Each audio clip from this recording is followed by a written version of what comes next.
He shares in the suffering of Christ. This is his credential. He is appointed by Christ. He ministers the words of Christ. So in this section, Paul reviews his qualifications as a teacher so that they can compare these with the ones of the false teachers. He shares the suffering of Christ in the same way that Jesus suffered in order to establish it. So Paul suffers because of his ministry on behalf of the church, right? He's an appointed minister of the church. Paul was chosen by God to carry out a special ministry of preaching to the Gentiles.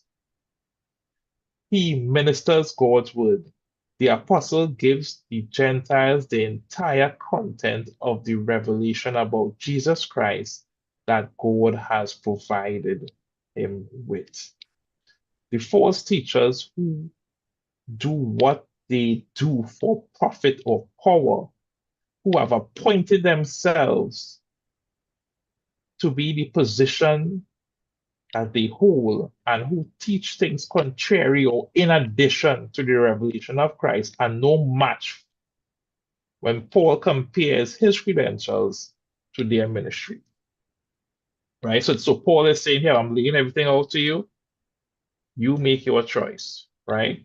So in summary, I just wanna there's some of things that say our time is a little over, right? So this is Christ's preeminence in relationship.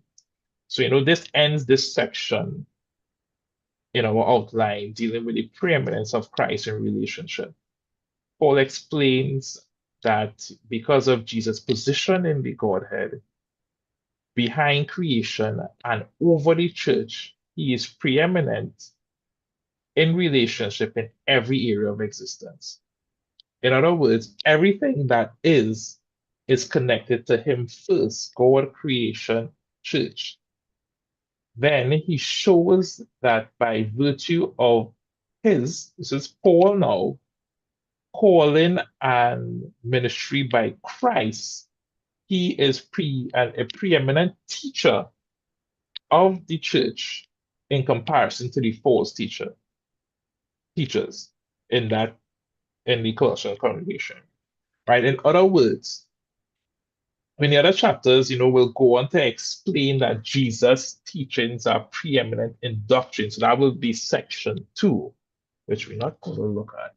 But section 2 will show his preeminence in his doctrine over the false teacher doctrine, right? So first we deal with the preeminence in a relationship. Any relationship or relationship, Jesus Christ has a preeminence. And